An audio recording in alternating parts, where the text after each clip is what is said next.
I don't know about you, but I am this close to scrapping my Windows partition entirely thanks to gaming companies that have decided, hey, people do like to game on Linux. Yes, we do, and despite our OS being free, it doesn't mean we're cheapskates. Linux gamers are willing to fork over a decent chunk of their hard-earned money just to support the games we love on the platform we already use, without worrying about 20 hours of wine configuration or Play on Linux, other clients that haven't really caught up to snuff. We kind of went from having not very many options, or just really crappy ones, to having a veritable vichyssoise of Linux titles available to us. So I'm going to tell you what new games came out for Linux that I think are worth your time.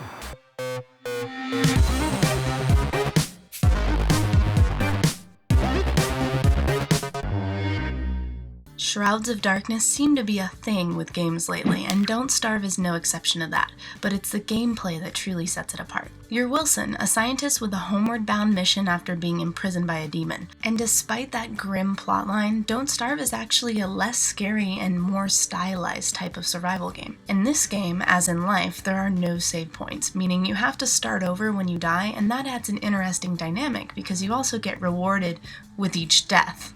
So you may actually find yourself wanting to do better and better each time. If you liked Minecraft, you'll probably love Don't Starve, as the exploratory nature and item discovery is quite similar to that and refreshing as hell. Now that last game was a bit on the casual side, so let's add some emotion to the mix. How about the impending annihilation of the entire human race? Yep, that'll do it. In Anomaly II, you're acting as mere mortals, furiously fighting against the alien threat with the unique tower offense game mechanic. This means you play the military attacking forces instead of the defense. Oh, and the visuals throughout the entire game are stunning. Speaking of emotion, Anomaly 2 is not for the faint-hearted, as you have very limited time to make choices with your army, and seconds mean the difference between life and death. Wait a second, haven't we been playing these so-called unique tower offense games for years as real-time strategy games? Anyway, it's still fun. Slowing down the pace a bit, I'm going back to my favorite lazy day genres. And I have to say, it's nice to play in first-person mode for a change. In Gone Home, you're a young woman who's just arrived home after a year away, but your family's gone. Everyone is gone, actually. And you guessed it, it's up to you to find out what happened. Now, the storytelling here is so important, so I can't say much, but what I look for in the perfect adventure game is immersion, escape. Can I be transported to a different world? When I played Gone Home, the answer was a resounding yes.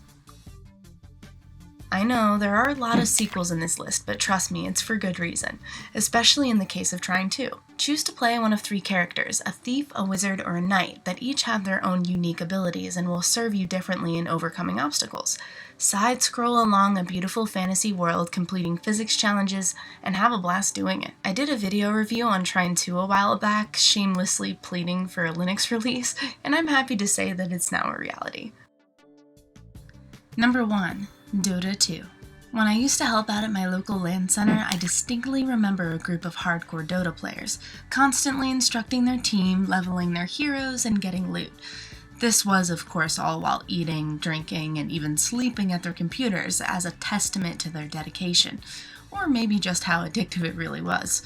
The original Dota was just a mod for Warcraft 3 until it was picked up by Valve and became what you're seeing now, Dota 2. That's right, as of last month, Linux users can be their own big baddie and work with 4 other players to break down the other team's defenses.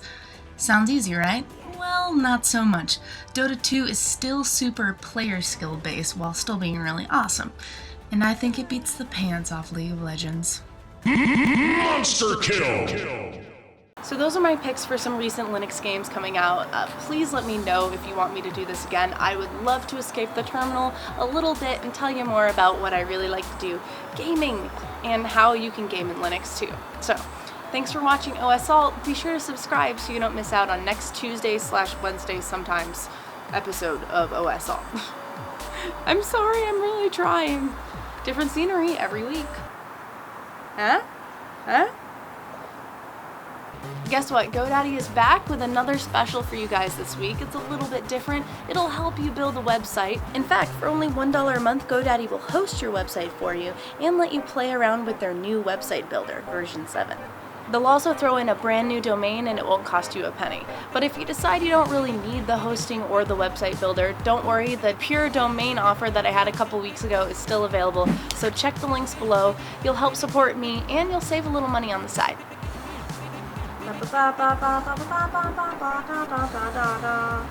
I hope you enjoyed it. I would love to do a segment more frequently for you guys if the dog would stop barking.